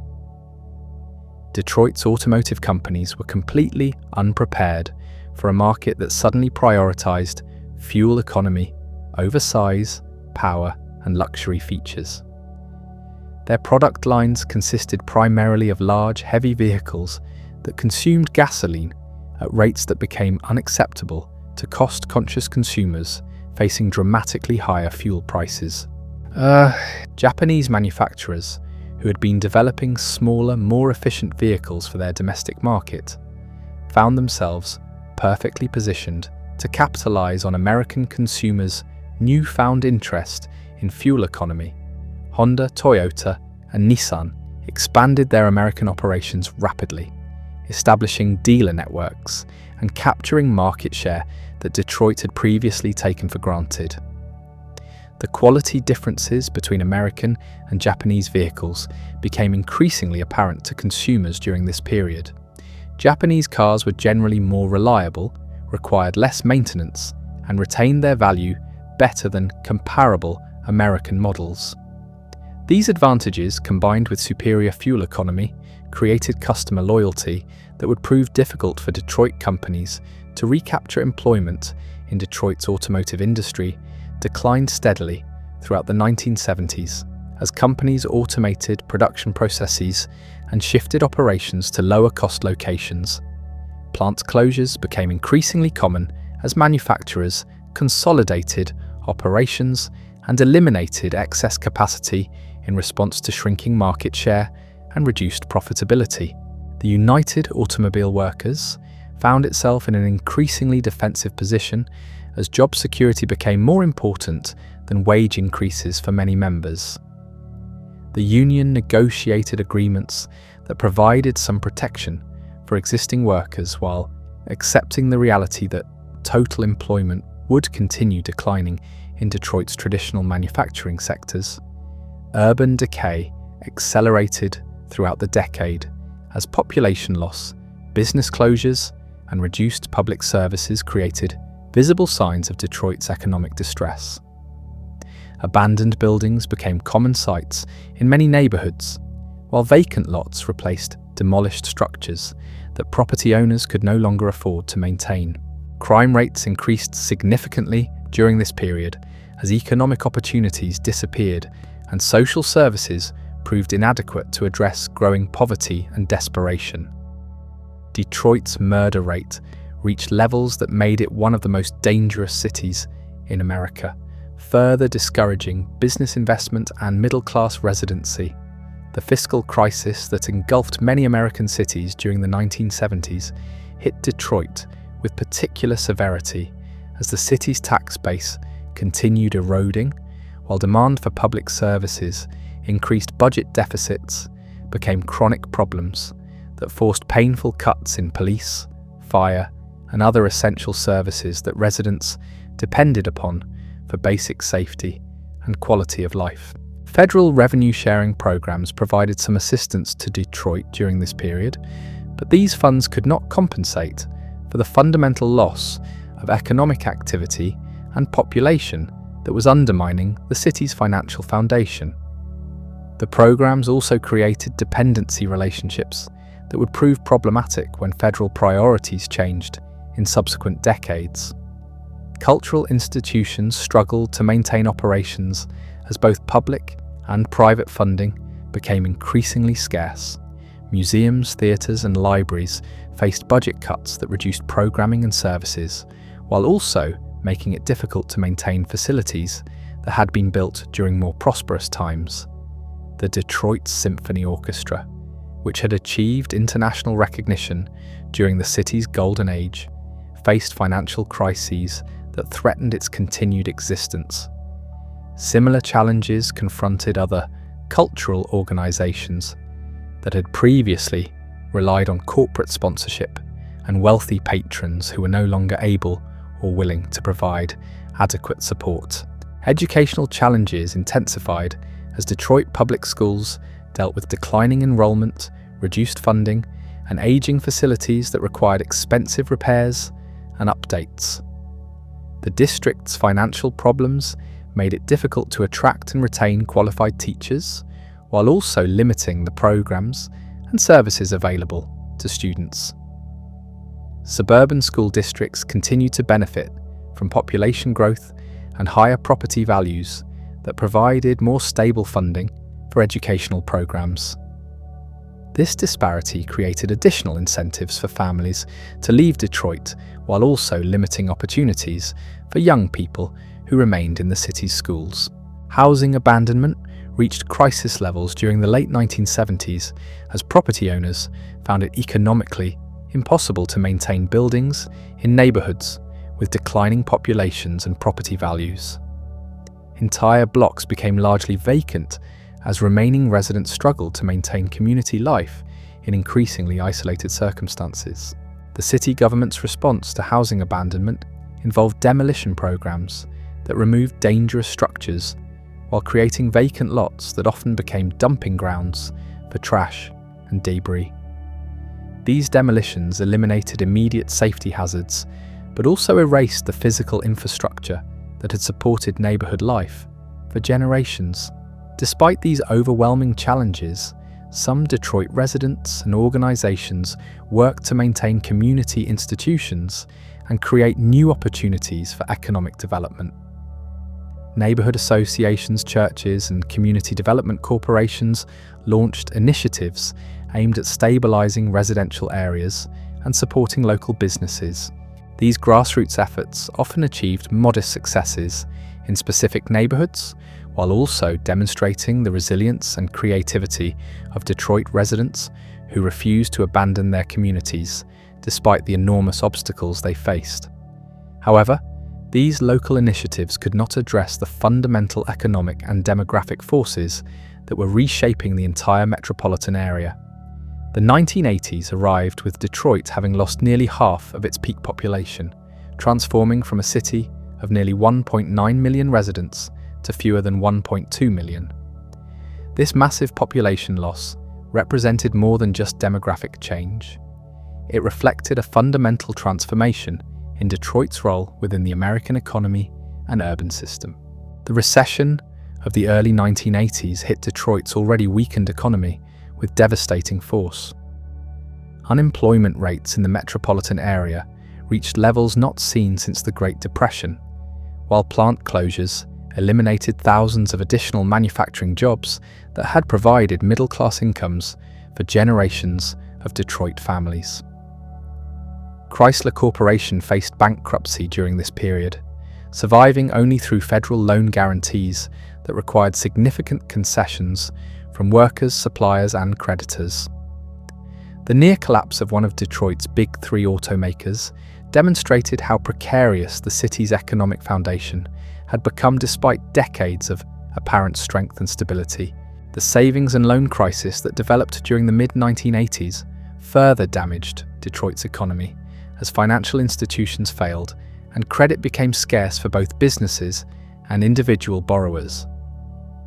The crisis made it even more difficult for Detroit residents and entrepreneurs to access the capital needed for economic development and community revitalization initiatives. Drug trafficking emerged as a major economic activity in Detroit during the 1980s as legitimate opportunities continued disappearing from many neighborhoods. The crack cocaine epidemic created new forms of violence and social disruption, while also providing income sources for young people who saw few alternatives in the legitimate economy. The rise of drug-related crime contributed to Detroit's reputation as one of America's most dangerous cities, further discouraging business investment and middle-class residency. The cycle of crime, poverty, and abandonment became self-reinforcing as each problem made the others more difficult to address effectively. Political corruption scandals during this period further damaged Detroit's reputation and made it more difficult to attract federal assistance or private investment. The conviction of several city officials on charges related to contract fraud and other offences reinforced negative stereotypes about urban governance and management. Despite these overwhelming challenges, some positive developments emerged during the 1980s that would provide foundations for future recovery efforts. The completion of the Renaissance Center Hotel and office complex demonstrated that large-scale development was still possible in downtown Detroit, even during the city's most difficult period. Cultural renaissance began taking shape during this decade as artists and musicians, drawn by low rents and available space, established studios and performance venues in abandoned industrial buildings. The techno music scene that emerged from Detroit during the 1980s gained international recognition, while also providing creative outlets for young people facing limited economic opportunities. Community development corporations expanded their activities during this period, working to stabilize neighborhoods through housing rehabilitation, small business development, and social service programs. These organizations often succeeded in creating pockets of stability and hope within the broader context of urban decline. The 1990s brought new challenges and opportunities as Detroit continued adapting to its changed circumstances, while also beginning to develop strategies for economic diversification and community revitalization. The decade would test everything the city had learned during its long journey, from prosperity through decline toward the possibility of renewal. The dawn of the 1990s found Detroit at a crossroads unlike any in its tumultuous history. The city that had once symbolized American industrial might now face the sobering reality of reinventing itself in a rapidly changing global economy. Yet beneath the surface of continued challenges, seeds of transformation were already taking root in ways that few observers recognized at the time. Mayor Coleman Young, who had led Detroit through much of its decline during the 1970s and 1980s, stepped down in 1993 after 20 years in office. His successor, Dennis Archer, brought a different approach to city leadership, emphasizing collaboration with suburban communities and private sector partnerships that previous administrations had often viewed with suspicion. Archer's administration marked a significant shift in Detroit's political culture, moving away from the confrontational rhetoric that had characterized much of the Young era toward a more pragmatic focus on economic development and regional cooperation. This change in tone helped improve Detroit's relationships with state government, federal agencies, and private investors who had previously been reluctant to commit resources to the city. The automotive industry continued its long-term restructuring during this decade, but the nature of that transformation began evolving in ways that offered new possibilities for Detroit's economy. While traditional manufacturing jobs continued disappearing, new opportunities emerged in automotive design, engineering, and research activities that required different skills but still leveraged the city's accumulated expertise. General Motors' decision to locate its new technical center in suburban Warren rather than downtown Detroit reflected the ongoing challenges of maintaining corporate headquarters within the city limits. However, the facility's proximity demonstrated that automotive companies remained committed to the metropolitan area even as they adapted their operations to changing competitive conditions. Ford Motor Company took a different approach, investing heavily in the renovation of its historic Rouge plant, while also maintaining significant operations within Detroit proper. The company's commitment to environmental sustainability and advanced manufacturing techniques helped establish Detroit as a center for automotive innovation rather than just traditional mass production. The emergence of casino gambling as a legal industry in Detroit during the late 1990s represented both opportunity and controversy for the city's economic development efforts. The 3 casinos that eventually opened generated significant tax revenue and employment opportunities, while also raising concerns about their social impacts on vulnerable communities. Proponents of casino development argued that gambling revenues would provide essential funding for public services and infrastructure improvements that Detroit desperately needed. The casinos also created thousands of jobs in hospitality, security, and entertainment sectors that offered alternatives to manufacturing employment for workers seeking stable income sources. Critics worried that casino gambling would exploit Detroit's most vulnerable residents while failing to address the fundamental economic challenges that had created the city's financial difficulties. The debate over gambling reflected broader questions about what types of economic development strategies would best serve Detroit's long-term interests and community well-being. Downtown revitalization efforts gained momentum during this period as public and private partnerships worked to create new attractions and amenities that would draw visitors and residents back to the urban core. The renovation of historic theatres, construction of new sports facilities, and development of entertainment districts represented significant investments in Detroit's future. As a regional destination, Comerica Park and Ford Field, which opened in the early 2000s, relocated Detroit's professional baseball and football teams from suburban locations back to downtown venues. These projects required substantial public subsidies, but also generated economic activity and civic pride that had been missing from the urban core for decades. The Detroit Institute of Arts emerged as another anchor institution that helped stabilize the downtown area while also providing cultural resources that enhanced the city's quality of life. The museum's world-class collection attracted visitors from throughout the region while also serving educational and community development functions for Detroit residents.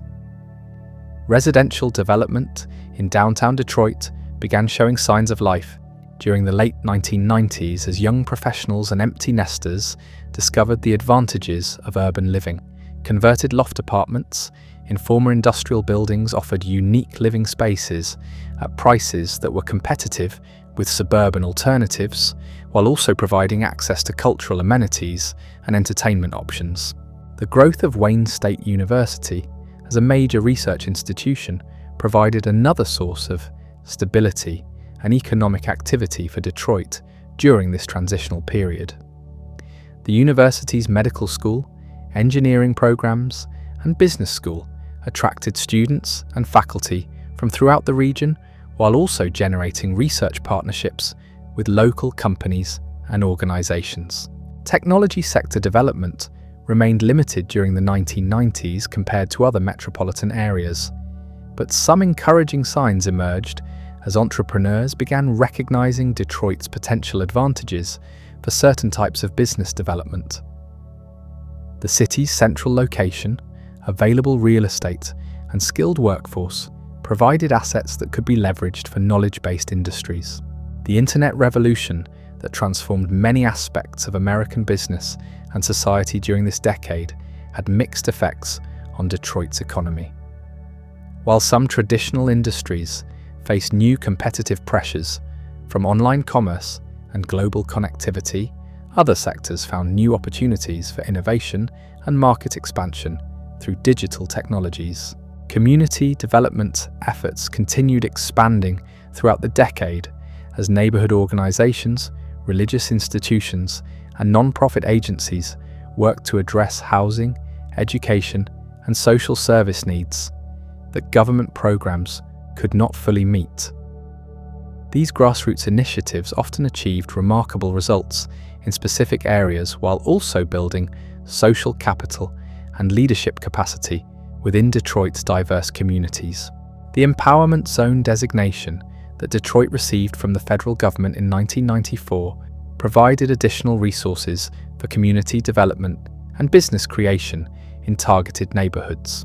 While the program's overall impact remained modest relative to the scale of challenges facing the city, it did generate some successful projects and helped build organizational capacity for future development efforts. Urban agriculture emerged as an unexpected but significant movement during this period, as residents converted vacant lots into productive gardens and small farms. These initiatives addressed food security issues, while also providing opportunities for entrepreneurship, community building, and environmental improvement in neighborhoods that had been abandoned by traditional retail establishments. The urban farming movement in Detroit demonstrated the creativity and resilience of residents who refused to accept decline, as inevitable community gardens, youth programs, and small-scale commercial operations showed how local initiatives could address multiple challenges simultaneously while also creating new forms of economic and social value. Educational reform efforts intensified during the 1990s as Detroit public schools faced mounting challenges related to funding, governance, and academic achievement. Various reform initiatives attempted to improve student outcomes through charter schools, school choice programs, and management reforms, though results remained mixed and controversial. The growth of charter schools in Detroit reflected both dissatisfaction with traditional public education and hope that alternative approaches might better serve students who'd been poorly served by existing institutions. However, the expansion of school choice also raised concerns about increased segregation and the weakening of community-based educational institutions. Cultural development continued evolving during this decade as Detroit's artistic communities found new ways to express the city's complex identity and experiences. Hip-hop music joined techno and Motown as distinctive Detroit contributions to American popular culture, providing creative outlets for young people while also attracting national attention to the city's ongoing vitality. The electronic music scene that had emerged during the 1980s gained international recognition during the 1990s, with Detroit techno becoming a global phenomenon that influenced musicians and audiences worldwide. This cultural export helped establish Detroit's reputation as a center for innovation and creativity, even as other aspects of the city's economy continued struggling. Visual arts communities also flourished during this period, as artists took advantage of available space and low costs to establish studios, galleries, and performance venues in formerly industrial areas.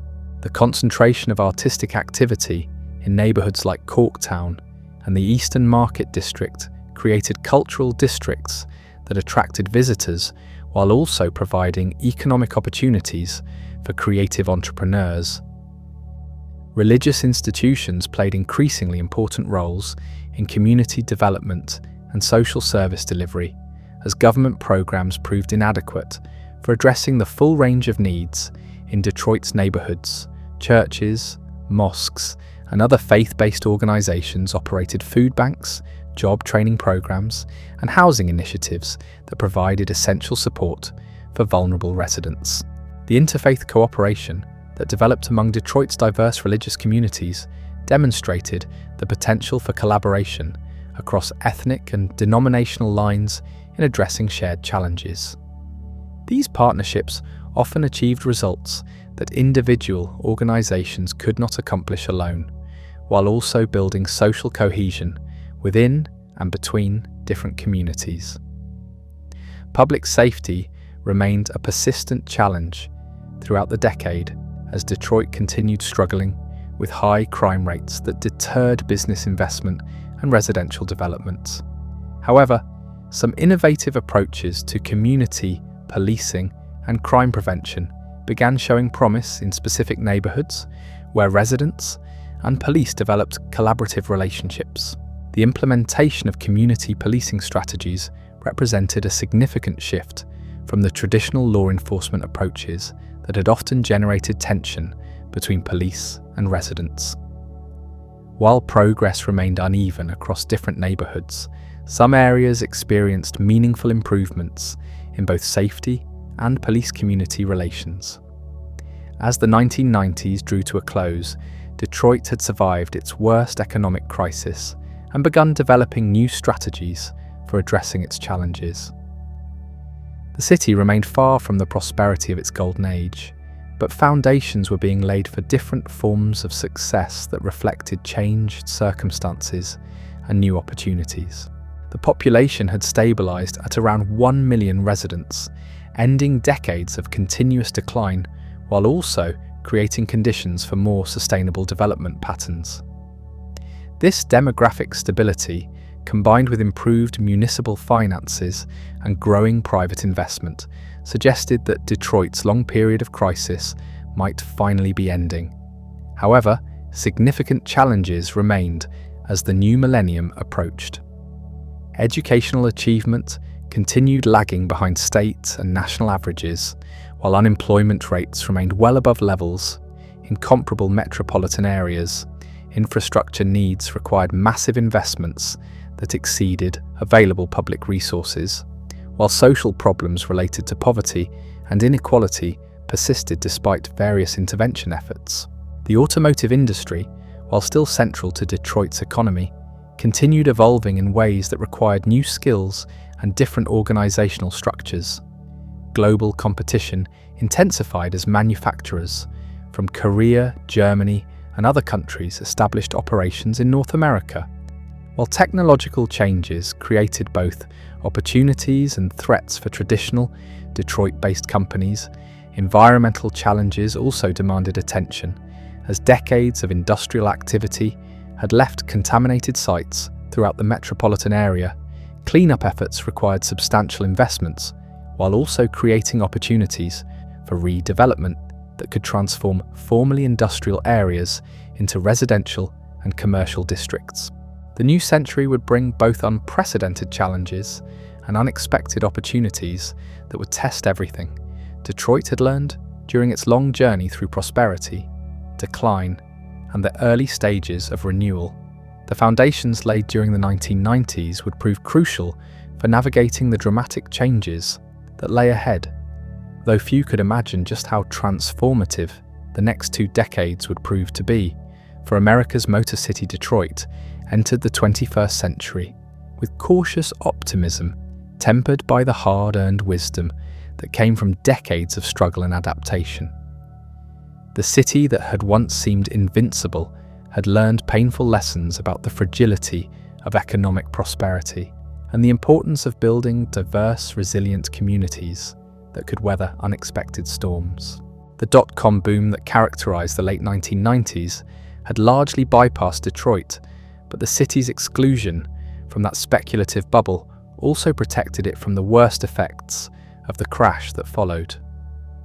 While other metropolitan areas struggled with the collapse of technology companies and real estate markets, Detroit continued its steady process of rebuilding on more solid foundations. Mayor Kwame Kilpatrick, who took office in 2002 as one of the youngest big city mayors in American history, brought energy and ambition to Detroit's leadership, while also embodying some of the contradictions that continued characterizing the city's development efforts. His administration launched ambitious redevelopment projects, while also becoming embroiled in corruption scandals that ultimately undermined public confidence in municipal government. The early 2000s saw continued investment in downtown Detroit as developers converted historic buildings into residential lofts and modern office space. The population of downtown and nearby neighborhoods began growing for the first time in decades as young professionals discovered the advantages of urban living in a city where housing costs remained affordable compared to other major metropolitan areas.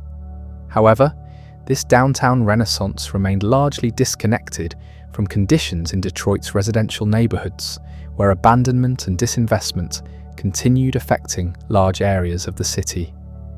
The contrast between gleaming new developments in the urban core and declining conditions in outlying neighborhoods highlighted ongoing challenges in achieving broad-based recovery and shared prosperity.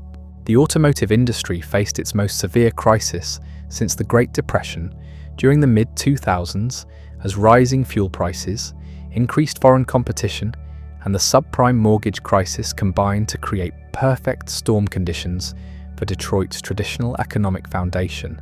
Sales of trucks and SUVs, which had been enormously profitable for American manufacturers, collapsed as consumers shifted toward more fuel-efficient vehicles. General Motors and Chrysler both filed for bankruptcy in 2009, requiring unprecedented federal intervention to prevent the complete collapse of companies that had been pillars of Detroit's economy for more than a century. The government-managed restructuring process eliminated thousands of jobs while also closing dealerships and factories throughout the metropolitan area. Ford Motor Company avoided bankruptcy through aggressive cost-cutting and strategic borrowing, but the company still eliminated thousands of jobs and closed numerous facilities as part of its survival strategy. The near collapse of all three Detroit automakers demonstrated how vulnerable the city remained to economic shocks affecting its dominant industry. The Great Recession, that officially lasted from 2007 to 2009, hit Detroit with particular severity as unemployment rates reached levels not seen since the 1980s. Foreclosures accelerated throughout the metropolitan area as homeowners who had borrowed against inflated property values found themselves unable to make mortgage payments when economic conditions deteriorated. The foreclosure crisis had especially devastating effects in Detroit's neighborhoods, where property values had never fully recovered from previous economic downturns. Entire blocks became largely vacant as abandoned houses created safety hazards and reduced property values for remaining residents who struggled to maintain their homes and communities. Municipal finances reached crisis levels during this period as declining property values and increased unemployment reduced tax revenues, while simultaneously increasing demand for public services. Detroit's city government faced budget deficits that required painful cuts in police, fire, and other essential services that residents depended upon for basic safety and quality of life. The appointment of an emergency financial manager in 2013 marked a dramatic turning point in Detroit's governance as the state of Michigan assumed direct control over municipal operations. This unprecedented intervention reflected both the severity of Detroit's fiscal crisis and the failure of traditional political processes to address the city's fundamental challenges. Detroit's bankruptcy filing in July 2013 represented the largest municipal bankruptcy in American history, with debts totaling more than $18 billion. The legal process that followed would reshape the city's financial obligations while also creating opportunities for new approaches to urban governance and service delivery. Detroit's story reminds us that no city, no matter how powerful, is immune to change. From French trading post to industrial colossus to urban laboratory, Detroit has reinvented itself time and again. Today, as entrepreneurs fill abandoned warehouses, urban farmers reclaim vacant lots, and artists transform forgotten spaces into cultural destinations, Detroit continues writing new chapters in its extraordinary history. The city that gave the world the assembly line and the Motown sound is now pioneering innovative approaches to urban renewal that cities around the globe are watching closely.